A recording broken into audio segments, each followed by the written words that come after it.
You're listening to HowStreet.com radio, available online at TalkDigitalNetwork.com. Welcome to HowStreet.com radio, the online source for market opinions. Here is Jim Goddard. My guest is Hilliard MacBeth, CEO of the MacBeth Group in Edmonton, and author of the bestseller, When the Bubble Burst, Surviving the Canadian Real Estate Crash. Welcome to our New Year's show, Hilliard. Hello, Jim. Happy New Year to everybody, and we'll be taking a look at the surprises of the past year and what we hope will happen in the new year. First of all, Hilliard, what were some of the pleasant surprises of the year? Well, one of the things that we did this year, and this started a couple of years ago, is we decided to move most of our investments outside of Canada, and that's turned out to be an excellent decision. And I was shocked at the two best performing markets in the world and regions are Europe and Japan. And so preparing my year-end letter, I was looking at some of those individual stocks, and one called Vestas, which sells wind power equipment all over the world. It's the leader in the world, was up 94% year to date. And kind of a boring telephone company in Japan called NTT, Nippon Telephone Telegraph, was up 54%. So everybody knows about Google, which is up 44% and doing really well, but I think it's a little surprising that two of the best ones were Japanese, and Vestas is actually, I think, a Danish company. So the U.S. market's done extremely well the last few years, but in the last 12 months, it's been more outside of North America, for sure outside of Canada anyway. Were you surprised at all that Canada did not perform all that well? Well, I think Canada's correlation with the price of crude oil, WTI, is so high that it's not that surprising. But one of the things that did surprise me, though, was I was looking back at some of the stocks we had sold, exiting out of the oil and gas space, and they haven't dropped as much as I would have thought they would have. Suncor is a good example. It hasn't dropped at all this year. It's basically flat on the year. Suncor is the biggest Canadian equity and primarily focused on oil sands, although it does have some downstream refining because it bought Petro-Canada. And that's really quite shocking. And then a U.S. company that we did own, Halliburton, we sold after the oil price started to drop and after the OPEC meeting of about a year ago. It's down almost 20%, but I would have thought it would be down quite a bit more than that. The one that really did drop was potash, the fertilizer maker from Saskatchewan. It dropped it's dropped almost 33%. So some Canadian equities have dropped, and of course there are some oil and gas companies that have dropped a lot, like Encana and Crescent Point, ones that people are worried about the balance sheet. And but I think the big surprise was some of the big heavyweights like Suncor didn't drop as much as you would expect when oil goes from $100 down to $35 or $37. What about the Arab nations? Were they waiting for us to break with the lower price in oil? Are they deliberately keeping the prices low, hoping to drive out the oil producers that are using shale in North America? I think so, and I think Saudi Arabia did what they had done almost 30 years ago now in the 80s, and they just kept pumping the oil out. And in the more recent past, they had cut back on their production to try and stabilize the market and balance the supply and demand. But this time around, starting in that famous, I think it'll go down in history as a momentous turning point, November 28th, I think the OPEC meeting was last year. They announced they weren't going to cut back, and of course it makes sense from their point of view because they would have just allowed the U.S. to keep increasing their shale production, the Canadian oil sands to keep increasing its production, Russia to keep increasing. Iran and Iraq are back in a big way. Both of them are up to 4 million barrels. So all that would have happened this time around, if the Saudis had cut back, is other people would have increased their production. So it actually wouldn't have benefited the Saudis that much to cut back this time. So they decided to keep producing. They're up at 11 million barrels a day, I think, and there's a huge glut of oil in the world now. Eventually, it may be balanced again, but it won't be the Saudis that do the balancing. It might be U.S. shale or even Canadian oil sands or Canadian production. The more expensive parts of the world production normally would shut down, and cheaper production like Saudi Arabia at $5 a barrel of cost would continue to pump it out. Taking a look at what happened in real estate over the past year, Vancouver up 17%, Toronto 15%. In Alberta, a big decline, right? Yeah, the official numbers in Alberta put out by the Canadian Real Estate Association index show a very small decline of 2 to 5% or something, but it's really not the story at that the high end of the market, the declines are much, much bigger than that, and I'm sure it'll continue into next year. The housing correction has definitely started in Alberta and Saskatchewan, and it will most likely spread, although probably not to Vancouver. Vancouver will be immune forever, I say, partly with tongue-in-cheek, but the housing correction, I think, is already well underway in the prairies. And the thing that people forget a little bit, I think, is the oil and gas industry is a huge part of the Canadian economy. The Alberta economy is 20% of Canada's economy, with only 11% of the population.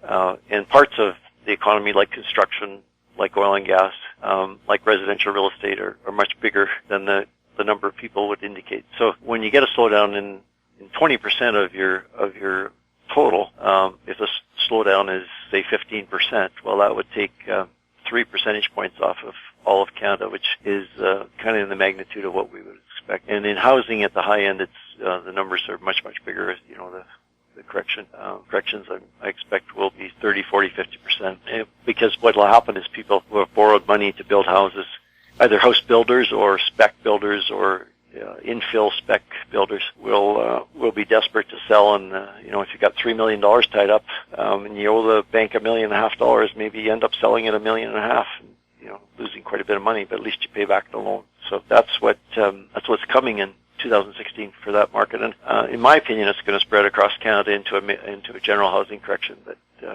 that we won't know until we see what happens. Well, I know CMHC said they couldn't tell precisely if foreign buyers were causing the prices in Vancouver to go up so rapidly. They said they didn't have the background info or information or data to really say how much of an influence there is. But Ross Kay from Ross Kay Real Estate Consultant said that is such a load of hooey, because every real estate transaction has to be acknowledged by the real estate agent by filling out what they call a FinTrack, a financial tracking form that tells you exactly where the money came from, how the money got there, and where it's going. So all they have to do is ask for the information. It's there. It's like they're deliberately not finding out that about 30% of Vancouver's condo sales are to foreigners. Now, CMHC says, well, they only account for 3 to 5% of the market. But you can see how the overall market, maybe only that. But the sales for 1 year, they claim not to know the information on it. The government can hide and run when they want to, can't they? Well, I think CMHC especially is challenged in the sense that they don't have as much information as they would have if they could talk to the people at FinTrack, as you point out, or at OSFI or the Bank of Canada. But I don't think those agencies are sharing the information with CMHC. So unfortunately, there's one agency, CMHC, trying to gather the information, and they only see a segment of the market because they're only looking at the part where there's a CMHC insurance. And I was surprised to learn when the CMHC made the recent changes that only about 6% of the transactions over $600,000 have any CMHC involvement at all. And that means that those recent changes that they made, where they up the down payment for transactions over $500,000 from 5% to 10%, the minimum down payment, is going to have no impact at all, because almost none of the transactions would be over $500,000 that the CMHC would see. So, and in Vancouver, I think the foreign buying has probably almost zero CMHC involvement. So CMHC's view on it is they're looking through the window from the outside. They're not on the inside. Now, as you point out, FinTrack is the anti-money laundering, anti-terrorism form that people have to fill out. But I've talked to real estate agents, and the same form exists in the investment industry that I'm in, and we're required to know the origin of the money all the way back. So if it's a numbered company, we're required to know who actually owns that numbered company. And if we can't ascertain who it is, we're supposed to not take the transaction, and in our case we don't, because we have to answer to a lot of heavy-handed lawyers in the compliance department. But in the real estate agents I've talked to in Vancouver, they just sign the form, even though, and the form says you've made an effort to determine, and you're saying that the person that you know is the actual owner of this property. Well, they have no way of knowing. So you talk to people, and you learn that a lot of the people that come from China to buy property in Vancouver can't speak any English at all. So, I don't know how that form gets filled out, but I think we're going to hear, talking about 2016, we're going to hear a lot more about foreign buyers and real estate transactions in Vancouver. I think there's a lot more to come out because the government agencies are going to get more involved, and I think the political pressure is going to increase both at the national level and at the provincial level and the municipal level. So it'll be very interesting. It's going to be an exciting time next year for all of that, and I think it's long overdue too. We'll have more with Hilliard MacBeth right after the break. Unbelievable harmonies, spectacular performance, the ultimate tribute to the Everly Brothers and Simon and Garfunkel. Bird Dog and the Vintage Electric Band, Saturday, January 9th at the Alex Goulden Hall. Buy online and save at ontourtickets.com. Welcome back. We're speaking with Hilliard MacBeth. Hilliard, is there any one sector that you think will outperform the others in the new year, something maybe we're not expecting? Well, I think the big question for 2016 from setting out Canada aside for a minute, is what's going to happen in Europe and what's going to happen in China. So in Europe, there are some very positive signs happening with growing earnings and the economy starting to recover. They've been through a lot the last few years. There was a lot of talk about the European Union falling apart because of Greece, but they are well on their way into a quantitative easing program similar to what the U.S. did, and there's signs of stability and even pretty strong recovery there. And the assets there are much cheaper than they are in Canada and the U.S. For instance, real estate in Germany is extremely cheap, and I think that that seems like a pretty safe area to move into. Interest rates are extremely low there. In fact, they've got negative interest rates in Germany, so mortgage rates would be very low. And of course, they're claiming that they're going to allow 800,000 Syrian refugees into Germany in the next 12 months. So there's going to be some space that gets filled up. So that would be one area. And then on the positive side, and on the negative side, or potentially negative, let's say, is China. We don't know if a hard landing is in the cards in China, but what happened in the stock market last year in China was just absolutely amazing.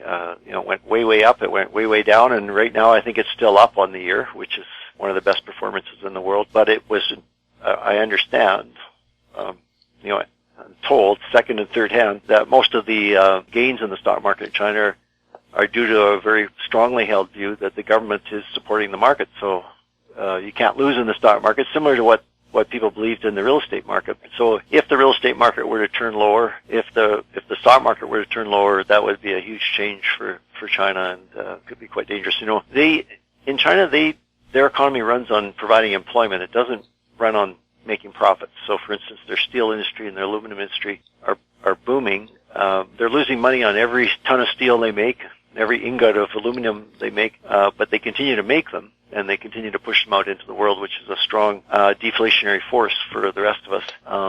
And it's because they want to keep providing that employment. So some people, I think I would be in this camp, think that can't go on forever, and eventually there has to be some kind of a recognition of those losses, maybe through the banking system, through the debt accumulation that's happening in China. Other people, very knowledgeable, very smart people, say that it can go on for much longer because the Chinese government has lots of money at hand. But one of these years, whether it's this year or next year or the year after, they will run out of the capability to keep that going, and then that'll be a hard landing in China, and that will affect Australia especially, but Canada to a degree as well. Well, I understand the Chinese government is trying to keep employment up because they don't want another Chinese revolution.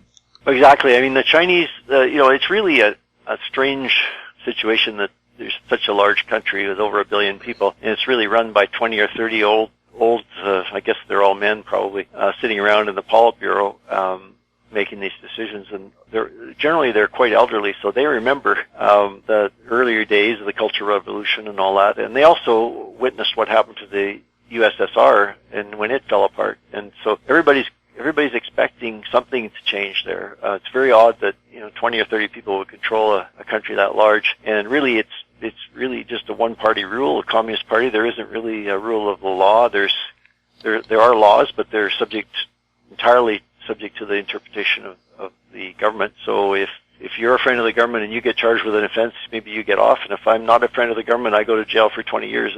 It's a very odd situation. So I think all of them are aware that there could be some kind of a huge change or revolution or something like that at any moment, and they're desperate to avoid that. And in the meantime, they take their money out of the country and try and place it in safer places like Canada. Well, I thought that the ending of their one-child policy per family, it depended on how much you invested in real estate outside of the country, whether you could have a second child or not. The second child thing, it was pretty easy to get around it. There's in every little village there's a representative, and you could appeal to the local representative and get an exemption. There's all kinds of different ways to get an exemption. Or people would go to Hong Kong and have a baby there, and I mean, it isn't going to have as big an impact as people think. But they're desperately afraid of. That's the second thing they're desperately afraid of is the rapidly declining aging population, or rapidly declining growth rate in the population, and an aging population, and the workforce especially has peaked and is now on the decline. So generally, the size of the workforce determines the productive capacity of an economy. So unless there's huge productivity improvements, which there actually is room for in China, because they're having so many people to employ, they haven't really spent a lot of money on robots and things like that, like other parts of the world. So there's lots of room for them to do that. But generally, their growth rate, I'm not saying they're going to be like Japan tomorrow, but within a few years they'll start to level off, and the days of 10% annual growth in their economy are over. And now the question is, they're saying it's 6 or 7% now. Some people think it's quite a bit lower than that. But what happens if, like other countries have done, what happens if China goes through a major recession? You think about the United States in its early days in the 1870s, and then again in the 1930s, went through 2 major depressions. And that's just part of the transition from a rapidly growing economy to more of a service consumer-oriented economy. Like 1870s, it was railways, and in the 1930s, it was the shift away from agriculture and other things. But China hasn't been through that yet. And, almost for sure they'll go through something like that sooner or later. But with global trade and globalization and the WTO and all of those things, China's not isolated anymore. China's integrated into all of our lives now. So we'll feel the impact. Hilliard, it's been an exciting year in so many sectors, and I hope the new year is just as exciting. I'm sure it will be very exciting and hopefully very rewarding for everybody as well. Hilliard, Happy New Year. Happy New Year. My guest has been Hilliard MacBeth, CEO of the MacBeth Group in Edmonton and author of the book, When the Bubble Burst, Surviving the Canadian Real Estate Crash. You're listening to HowStreet.com radio. Find us on Twitter at TalkDigitalNet. Our YouTube channel is Talk Digital Network. Comments about the show can be sent to info@HowStreet.com. Happy New Year, everyone. I'm Jim Goddard. Comments made on HowStreet.com radio are an expression of opinion only and should not be construed in any matter whatsoever as recommendations to buy or sell any financial instrument at any time. Available online at TalkDigitalNetwork.com. HowStreet.com radio is a production of HowStreet Media Incorporated.